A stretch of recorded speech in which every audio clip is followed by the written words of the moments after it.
Hello students, welcome to रोशन की class YouTube channel. दोस्तों, आप सभी का आज के इस हिंदी की पाठ्य योजना की वीडियो में एक बार फिर से बहुत बहुत स्वागत है। आज की हिंदी की इस पाठ्य योजना की वीडियो में हम यहाँ पे देखने वाले हैं क्लास 7th के लिए पाठ्य योजना होगी हमारी आज की। तो अगर वीडियो अच्छी लगे, आप लोगों को एक एक पॉइंट में यहाँ पे आप लोगों को एक्सप्लेन करूँगा, क्यों लिखा जाता है, कैसे लिखा जाता है, सारी चीज़ें आपको समझाऊँगा। कोई भी चीज़ लिखा गया उसका मतलब समझाऊँगा। अगर आपको नहीं समझ में आता तो पूरी वीडियो देखिएगा। आप लोगों को आज की वीडियो देखने के बाद पाठ्य योजना बनाने में कोई दिक्कत नहीं होगी। तो सबसे पहले, आप लोग चैनल पे नए हैं तो आप नीचे सब्सक्राइब बटन उस पर क्लिक करके सब्सक्राइब कर लीजिए। बिल्कुल फ्री है सारी चीज़ें। वीडियो के नीचे सब्सक्राइब लिखा होगा, उस पर क्लिक करके जैसे ही सब्सक्राइब करेंगे एक ऑल नोटिफिकेशन का बटन आएगा, उस पर दबा के ऑल नोटिफिकेशन ऑन कर लीजिएगा। जिससे मैं आप लोगों के लिए कोई भी यहाँ पे इन्फॉर्मेटिव वीडियोज़ बनाता हूँ, आप लोगों की हेल्प के लिए। कोई भी यहाँ पे फालतू वीडियो कोई नहीं बनाई जाती, आप लोगों की हेल्प हो यही वीडियो बनाई जाती है। तो उससे आपको लाभ मिल सके और आप अपने आप में, अपने एजुकेशन में ग्रो कर सकें। तो चैनल को सब्सक्राइब कर लीजिए। अगर वीडियो से लाभ मिलता है तो वीडियो को लाइक ज़रूर करिएगा। चलिए स्टार्ट करते हैं आज की पाठ्य योजना। सबसे पहले आपको देखिए, यहाँ लिखा गया है दैनंदिन पाठ्य योजना। ये लिखने की जरूरत नहीं होती, ये कहीं कहीं पर लिख पाते हैं, लेकिन सिर्फ पाठ्य योजना लिखिए। उसके बाद यहाँ पर देखिए लिखा गया दिनांक, थोड़ा सा कटा हुआ है लेकिन मैं बताता हूँ। दिनांक लिखा है, यहाँ पे डेट डालनी है आपको। विद्यालय का नाम लिखा है, जिस विद्यालय में आप पाठ्य योजना पढ़ाने के लिए जाएंगे। संबद्ध इकाई, अगर किसी इकाई के से संबंधित ये चैप्टर है तो वो संबद्ध इकाई लिखिएगा। पाठ का क्रमांक लिखिएगा, जो भी चैप्टर का नंबर होगा। कक्षा में पहले बता चुका हूँ 7वीं है। कालांश अपने अनुसार लिखिएगा, जिस भी पीरियड में आप जाएंगे। जैसे 5th पीरियड में ये बच्चा गया तो 5th लिखा है। आप जिस पीरियड में जाएंगे उसकी नंबरिंग करनी होती है। कालांश को काफ़ी जगहों पे चक्र कहते हैं, तो चक्र और कालांश में कोई अंतर नहीं होता, सेम चीज़ें होती हैं। आपको जो लिखने के लिए आपके कॉलेज वाले कहें कालांश लिखने के लिए कहें कालांश लिखिए, चक्र लिखने के लिए कहें चक्र लिखिए। विषय हिंदी गद्य का है और हमारा जो आज का प्रकरण है वो है नदी स्नान।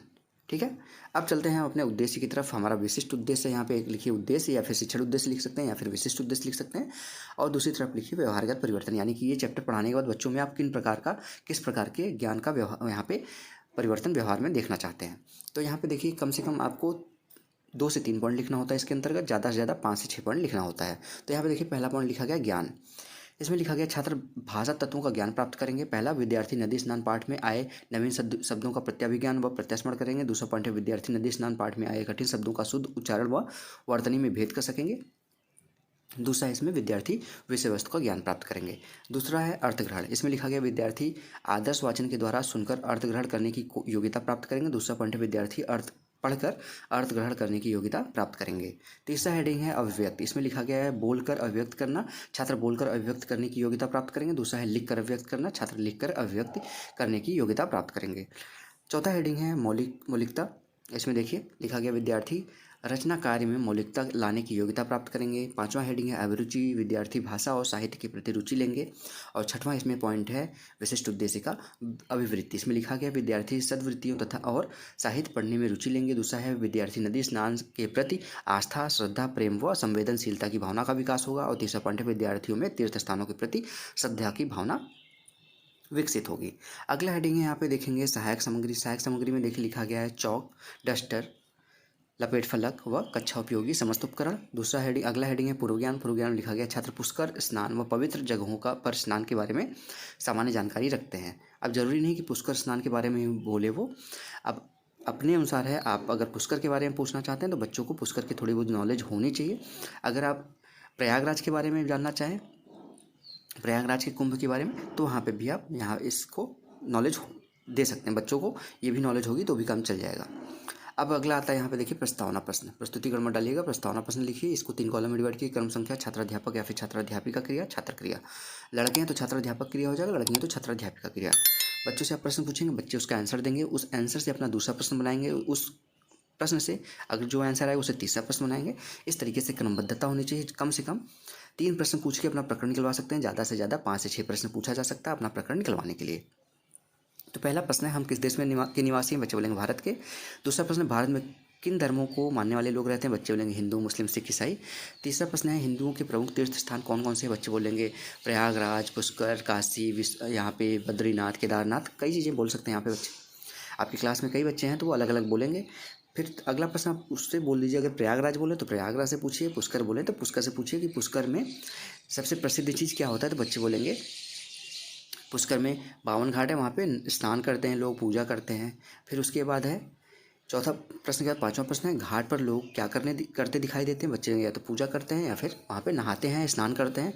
फिर छठवां प्रश्न यहाँ पे बनाना चाहें तो छठवां प्रश्न भी बना सकते हैं, पांचवें प्रश्न में ही रोकना चाहें तो पांचवें प्रश्न में ही रोक सकते हैं। नदी स्नान के बारे में आप क्या जानते हैं? बच्चे नहीं बता पाएंगे, समस्यात्मक प्रश्न है।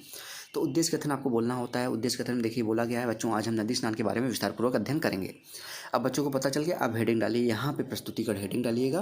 प्रस्तुतिकरण हेडिंग को यहाँ पे 4 कॉलम में डिवाइड किया गया, अध्यापन बिंदु या फिर शिक्षण बिंदु, छात्राध्यापिका या फिर छात्राध्यापक कथन, छात्र छात्रा क्रिया, श्यामपट्ट कार्य। आदर्श वाचन है प्रथम अनुति में, वो पैरा जो आपके सामने है बुक में। अगर आपको नदी स्नान का चैप्टर नहीं मिला है तो आप गूगल पे सर्च करेंगे, आपको चैप्टर मिल जाएगा। उस चैप्टर को 2-3 पॉइंट पढ़ लीजिए, डैश डैश डैश करके।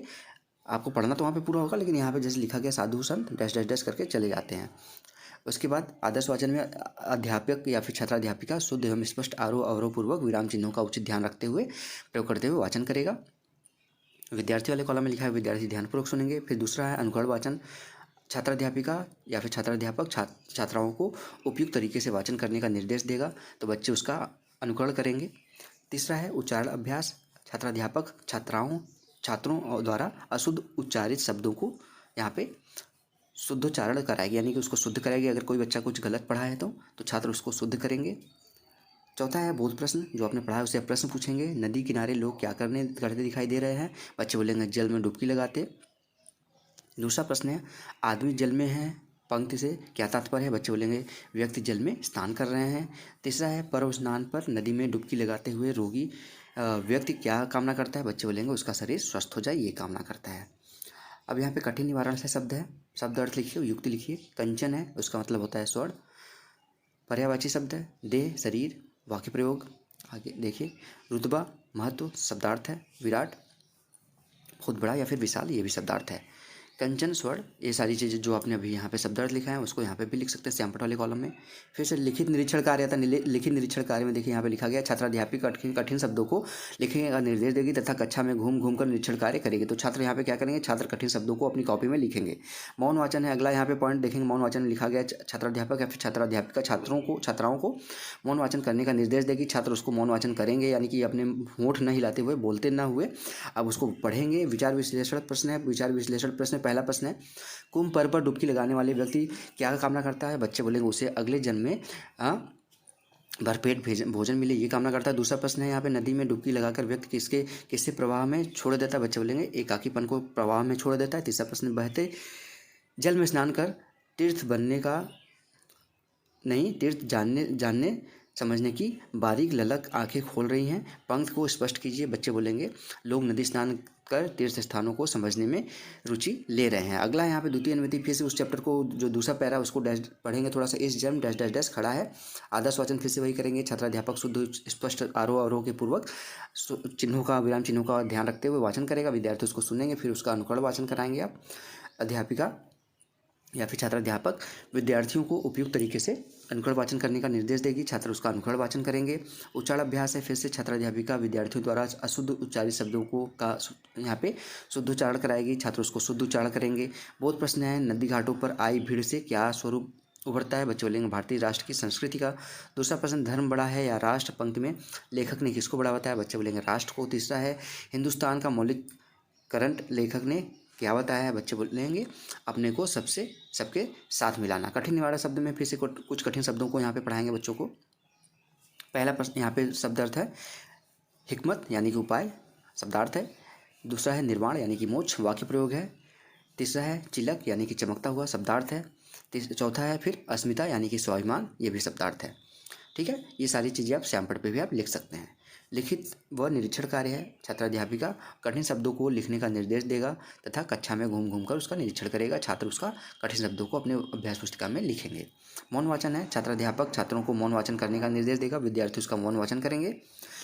विचार विश्लेषणात्मक प्रश्न है, फिर से मानव का पश्चात सभ्यता का आवरण कब उतर जाता है? बच्चे बोलेंगे नदी में आस्था के साथ स्नान करने पे। दूसरा है यहाँ पे प्रश्न वह जल को बूंद बूंद में व्यक्ति किसकी अस्थिरता रखता है? बच्चे बोलेंगे स्वाभिमान की। ये पढ़ाएंगे तभी बच्चे आंसर दे पाएंगे, नहीं तो नहीं दे पाएंगे। तीसरा है प्रश्न राष्ट्र की संपूर्ण कृषि और पूरा व्यक्तित्व किससे बनता है? बच्चे बोलेंगे मानवीय चेतना, शाश्वत मूल्यों व अखंड विश्वास से। अब इसके बाद यहाँ पे देखिए पुनरावृत्ति प्रश्न आता है। पुनरावृत्ति प्रश्न पहला प्रश्न है, बिना निमंत्रण कहाँ मेला लग जाता है? बच्चे बोलेंगे, सभी को पता, आप पढ़ाए होंगे, तो नदियों पे या फिर जहाँ पे कुंभ लगता है। नदी में स्नान करने से लोगों की पाश्चात्य सभ्यता व संस्कृति का आवरण कैसे उतर जाता है? विद्यार्थी उसका आंसर देंगे, क्योंकि अभी आपने पूछा था ये सारी चीज़ें। राष्ट्र की संपूर्ण छवि कैसी बनती है? और चौथा प्रश्न है, नदी में डुबकी लगाने वाले लोग क्या क्या कामना करते हैं? वस्तुनिष्ठ प्रश्न है, ऑब्जेक्टिव प्रश्न है। सही विकल्प का चयन करें। बिना निमंत्रण कब मेला लग जाता है? तो बच्चे बोलेंगे कुंभ पर्व पर। दूसरा प्रश्न है, धर्म बड़ा या राष्ट्र? लेखक ने किसको बड़ा बताया? बच्चे बोलेंगे राष्ट्र को। अगला प्रश्न है, रिक्त स्थानों की पूर्ति करना। चलो रे भैया चलिए डैश डैश डैश के तीर, तो नर्मदा के तीर है। और अगला प्रश्न है, डैश डैश डैश नहाए जमुना नहाए, तो यहाँ पे गंगा नहाए जमुना नहाए। अगला है यहाँ पे, नदी स्नान डैश डैश डैश का प्रतीक, आस्था का प्रतीक है। लास्ट हेडिंग आप सभी को पता है, लेसन प्लान का लास्ट हेडिंग होता है गृह कार्य, यानी कि होमवर्क। नदी स्नान के बारे में सविस्तार से वर्णन कीजिए। विद्यार्थी उसको गृह कार्य अपने कॉपी में नोट करेंगे, आप घूम के देख लीजिए कि वो नोट कर पा रहे हैं कि नहीं कर पा रहे हैं। तो ये था दोस्तों आज का लेसन प्लान। आशा करता हूँ आप लोगों को आज की वीडियो अच्छी लगी होगी, आप लोगों को हेल्प जरूर मिला होगा। तो इसको अगर आप लोगों को अच्छा लगा हो, हेल्प मिला हो, तो प्लीज़ वीडियो को नीचे लाइक बटन है थम्स अप का, उस पर क्लिक करके लाइक कर दीजिए, जिससे मुझे मोटिवेशन मिलता है। मैं आप लोगों के लिए और डेली बेसिस पे अच्छी अच्छी वीडियोज़ बनाने की मेरे अंदर प्रेरणा आती है। और अगर ऐसी वीडियो आप लोगों को डेली बेसिस पे देखना है तो रोशन की क्लास यूट्यूब चैनल को सब्सक्राइब कर लीजिए, साथ ही साथ बेल आइकन जरूर दबा के रखिए। इस वीडियो की पीडीएफ चाहिए, रोशन की क्लास टेलीग्राम चैनल से जाकर बिल्कुल फ्री में इस वीडियो की पीडीएफ डाउनलोड कर सकते हैं। तो स्टूडेंट्स, मिलते हैं नेक्स्ट वीडियो में, तब तक के लिए आप सभी का बहुत बहुत धन्यवाद। जय हिंद, वंदे मातरम।